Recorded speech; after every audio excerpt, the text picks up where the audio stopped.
Hey guys, welcome back to the Wolf Review. Today on the Wolf Review, we're featuring Halo the Master Chief Collection Part 3, where we'll be covering Halo 3.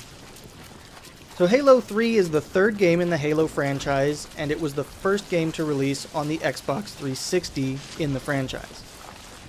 This version is a straight port over to the Xbox One with no graphics enhancements other than running at a higher resolution. So what I liked about it was that it looks really awesome running at 1080p 60 frames per second. The jaggies that existed in the previous release on the Xbox 360 are now non-existent, and the frame rate almost never dips below that coveted 60 frame per second mark. I also like the fact that the gameplay returns with absolutely nothing sacrificed.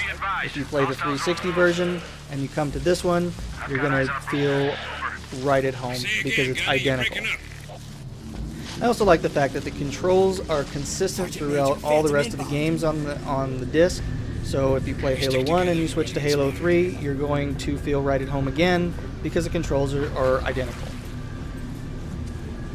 Some of the things I don't like about this version of Halo 3 is that the AI still seems really dated, and it actually makes Bungie's newer titles like Destiny's AI seem even more dated because it's almost identical.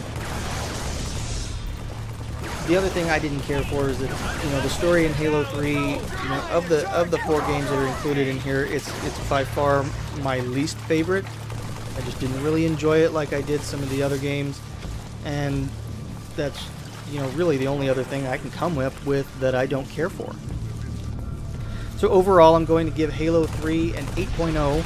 And that's just because the story doesn't really do it for me, but it does have really solid gameplay, decent graphics, and a very smooth frame rate, as well as an awesome soundtrack that make it worth playing again, even if you didn't care for the story.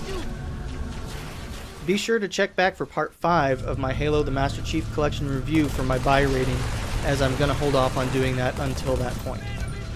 And so with that, I hope you've enjoyed this episode of the Wolf Review. Next time, we'll be taking a look at The Crew for Xbox One as requested. Please don't forget to like and subscribe, and as always, thanks for watching.